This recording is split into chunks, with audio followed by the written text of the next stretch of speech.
தெய்வங்களை உணரும் ஆன்மீக பயணத்தில் இன்று நாம் தரிசிக்க போகும் ஆலயம் மன அமைதி தரும் மயிலம் முருகன் திருக்கோவில்.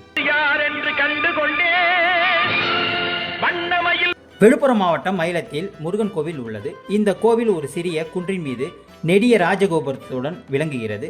பசுமையான மரங்கள் சூழ்ந்திருப்பதால் தூரத்திலிருந்து பார்க்கும் பொழுது அந்த குன்று ஒரு மயில் தொகை விரிப்பது போல் அழகாக காட்சியளிக்கிறது.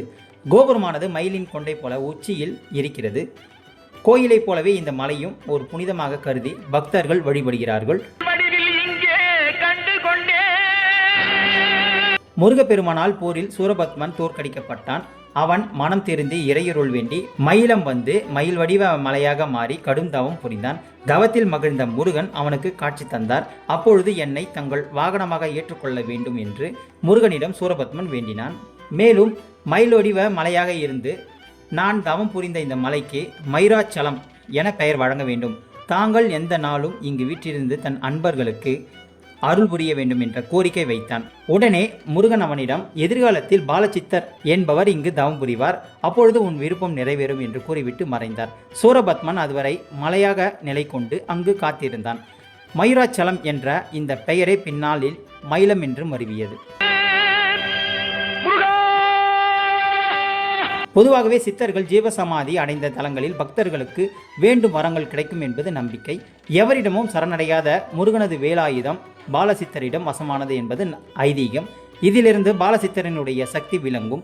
இன்றைக்கும் மயிலத்தில் நடக்கும் கந்தசஷ்டி விழாவின் போது சூரபத்மனுக்கு புறப்படும் முருகர் பாலசித்தரிடமிருந்தே வேலாயுதத்தை பெற்று செல்கிறார். பாலசித்தருக்கு அடுத்து மூலவர் காட்சி தருகிறார். வள்ளி தெய்வானையுடன் இணைந்து நின்ற கோலத்தில் காட்சி தரும் முருகனின் ஒரு கையில் வேல், இன்னொரு கையில் சேவல் குடி. பெரும்பாலான கோயில்களிலும் முருகனின் வாகனமான மயில் தெற்கு நோக்கியோ நேராகவோ இருக்கும். இங்கு மட்டும்தான் வடக்கு திசையை நோக்கியபடி இருப்பது கோயிலினுடைய தனிச்சிறப்பு. தவத்துக்குரிய திசை வடக்கு. சூரபத்மன் இங்கு வடக்கு நோக்கி தவம் இருந்து முருகனினுடைய வாகனமாக மாறியதால் அதே திசையை நோக்கியபடி அமரும் பெருமைகள் இங்குள்ள மயில் வாகனத்துக்கு கிடைக்கிறது. இந்த ஆலயத்தில் 3 உற்சவர்கள் இருக்கிறார்கள். மயிலம் கோவிலில் முருகன் 3 விதமான உற்சவராக காட்சியளிக்கிறார். இவர்களில் பிரதான உற்சவர் வள்ளி தெய்வானை சமேதரான பாலசுப்பிரமணியர் ஆவார். பகலில் வெள்ளி காப்பு அணிந்தும் மாலை பூஜைக்கு பிறகு தங்க காப்பு அணிந்தும் அருள்வாளிக்கும் இவர் மாதாந்திர கார்த்திகைகளிலும் பங்குனி உத்திர பெருவிழாவிலும் திருவீதி உலா வருகிறார். மலையை சுற்றி இருக்கும் 3 பிரகாரத்தில் வீதி உலா நடக்கிறது. பங்குனி உத்திரம் இங்கு 12 நாட்கள் பிரம்மோற்சவமாக விமர்சையாக நடக்கிறது. முருகனுக்கு மயில் மட்டுமின்றி பல்வேறு விதமான வாகனங்கள் இருப்பதாக புராணங்கள் தெரிவிக்கின்றன. இவை நினைவுறுத்தும் விதமாக பங்குனி உத்திர பெருவிழாவில் திருமண கோலத்தில் தினம் ஒரு வாகனத்தில் முருகன் வீதி உலா வருகிறார். மயில், யானை, ஆட்டுக்கிடா, நாகம், பூதம் என விதவிதமான வாகனங்களில் வலம் வருகிறார் இந்த மூலவர். இரண்டாவது மூலவர் வள்ளி தெய்வானை சமேத முத்துக்குமார சுவாமி. பரணி நட்சத்திரத்தின் போது வீதி உலா வரும் இவர் தினசரி சுற்றுப்பிரகாரத்தில் இருந்தபடி அருள்வளிக்கிறார். மாசி மக தீர்த்தவாரின் போது இந்த உற்சவரை புதுவை கடற்கரைக்கு தோளில் சுமந்து செல்கிறார்கள்.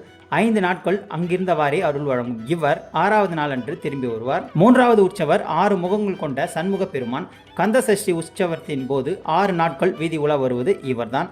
இவை தவிர சித்திரையில் வசந்த உற்சவம், ஆணியில் 7 நாட்கள் லட்சார்ச்சனை என இங்கு பெரும்பாலும் திருவிழாக்கள் மயம்தான்.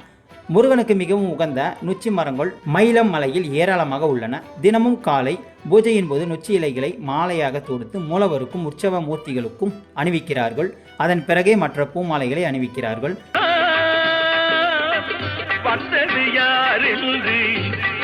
மூலவர் வீட்டிற்கும் கருவறை மண்டபத்திற்கு வெளியில் பிரம்மாண்டமான வேலும் மயிலும் இருக்கின்றன. மயில் கோவிலில் செவ்வாய்க்கிழமை தோறும் காலசந்தி பூஜையின் போது வேலாயுதத்திற்கு அர்ச்சனை செய்கிறார்கள். இப்படி அர்ச்சனை செய்யும் பக்தர்களுக்கு கடன் தொல்லையுடன் பண பிரச்சனைகள் அகலும் என்பது துண்ணம்பிக்கை. இதேபோல் உற்சவமூர்த்தி முருகப்பெருமானின் அருகில் அவரின் படைத்தளபதியான வீரபாகுவும் உற்சவராக இருக்கிறார். செவ்வாய்க்கிழமை காலையில் இவருக்கு பாலாபிஷேகம் செய்து அர்ச்சனை செய்தால் சீக்கிரமே திருமணம் நடக்கும் என்பது. ஒவ்வொரு செவ்வாயிலும் ஏராளமான பெண்கள் இங்கு வருகிறார்கள். எப்பொழுதும் அமைதியை நிலவும் இந்த தலத்திற்கு வந்து வழிபடுகிறவர்களுக்கு நிச்சயம் மன அமைதி கிடைக்கும். தொடர்ந்து வள்ளி தெய்வானை சமேத சுப்பிரமணிய சுவாமிக்கு பால், தயிர், பன்னீர், இளநீர், தேன், சந்தனம், விபூதி ஆகியவற்றால் அபிஷேகங்கள் செய்யப்படும். பின்னர் தங்க கவசத்தில் அலங்கரிக்கப்பட்ட மூலவர் பக்தர்களுக்கு காட்சியளிக்கிறார். விழுப்புரம் மாவட்டம் திண்டிவனம் அருகில் இருக்கிறது மயிலம். புதுவை, விழுப்புரம், திண்டிவனம் ஆகிய நகரங்களிலிருந்து அடிக்கடி பேருந்து வசதிகள் உண்டு. சென்னை திருச்சி தேசிய நெடுஞ்சாலையிலிருந்து கூட்டேரிப்பட்டு என்ற நிறுத்தத்தில் இறங்கினால் அங்கிருந்து 3 கிலோமீட்டர் தூரத்தில் இருக்கிறது மயிலம் கோவில். இதற்கு பக்கத்திலேயே திருவக்கரை வக்ரகாளியம்மன், பஞ்சவடி, ஆஞ்சநேயர் ஆகிய கோவில்கள் இருப்பதால் எல்லாவற்றையும் தரிசிக்கும் ஏற்பாடுகளோடு பக்தர்கள் வரலாம். மயிலம் தலத்தில் ஆனி மாத திருவாதிரை குரு பூஜை, மாத கிருத்தைகள், கந்தசஷ்டி பெருவிழா, பங்குனி உத்திர பெருவிழா, தைப்பூசம் போன்ற திருவிழாக்கள் சிறப்பாக நடைபெறுகிறது. இந்த ஆலயம் நாள்தோறும் காலை 6 மணி முதல் மதியம் 12:30 மணி வரையிலும், மாலை 4 மணி முதல் இரவு 8:30 வரையிலும் திறந்திருக்கும். இதுதான் இந்த ஆலயத்தினுடைய தல பெருமைகளும் தல வரலாறாகும். இது போன்ற ஆன்மீக பதிவுகளை பெற நமது சேனலை சப்ஸ்கிரைப் செய்யுங்கள். இந்த ஆலயத்தினுடைய கூகுள் மேப் லொகேஷனை டிஸ்கிரிப்ஷன் கொடுத்துள்ளேன். பார்த்து பயனடையவும். நன்றி, வணக்கம்.